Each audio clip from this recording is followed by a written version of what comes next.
In this video, we'll be taking a look at our sending data from Autopilot to Google Sheets journey, one of the success with Autopilot journeys. In this example, we're capturing new trial signups and sending their information to Google Sheets to be collected and used for reporting. This is made possible by using Zapier's integration with Autopilot and Google Sheets. To start this journey, we've used a form submitted trigger configured with our sign up form. When a contact submits this form and signs up for a free trial, they'll be triggered into this journey and progress into an update field shape. Here, they'll have their sign up date field updated to today to ensure we know the exact day they started their trial. Following this, they'll be added to our trialist list. These lists make it easy to track where a contact is in their buying process and allows us to send these contacts through Zapier. To send contacts from Autopilot to Google Sheets, we'll need to set up a Zap. To do this, you'll need to navigate to your Zapier dashboard and select Make a Zap. Select or search for Autopilot and select the trigger event. For this, we'll be using the Contacts Added to List option. Select Continue. Next, select your Autopilot account from the dropdown and click Continue. In the Customize List section, select the list in Autopilot that your contacts are added to.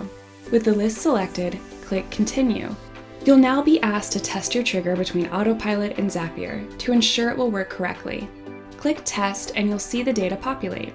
Click Continue. For the second section of the Zap, we'll be connecting to Google Sheets. Select or search for Google Sheets and select the action event. For this, we'll be using the Create Spreadsheet row option. Select Continue. Next, select your Google Sheets account from the dropdown and click Continue. In the Customize Row section, you'll need to select the drive where the spreadsheet is located, the exact spreadsheet, and the worksheet within the spreadsheet to map your contact information to. It's important to note that you'll need to have your spreadsheet created in Google Sheets before you set up your Zap, as you can't create a new spreadsheet from the Zap setup. You can then map as many or as little of the additional fields as you like, depending on the contact information you're mapping from within Autopilot. When you're happy with your field mappings, select Continue.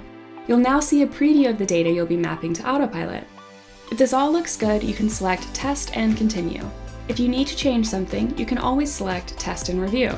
Now that your Zap is built, turn it on. Back in Autopilot, we've continued this journey by using time triggers, configured with our sales team list, and set to fire on the last day of each month. We've then selected a Send Internal Notification shape to remind our team that the month has ended and they should check the spreadsheet to review the month's trials.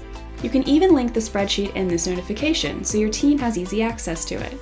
For businesses looking to use Google Sheets as part of their lead and customer management, this Sending Data to Google Sheets walkthrough enables you to connect up your apps for automated updates, saving your team time and giving you more ways to use your data.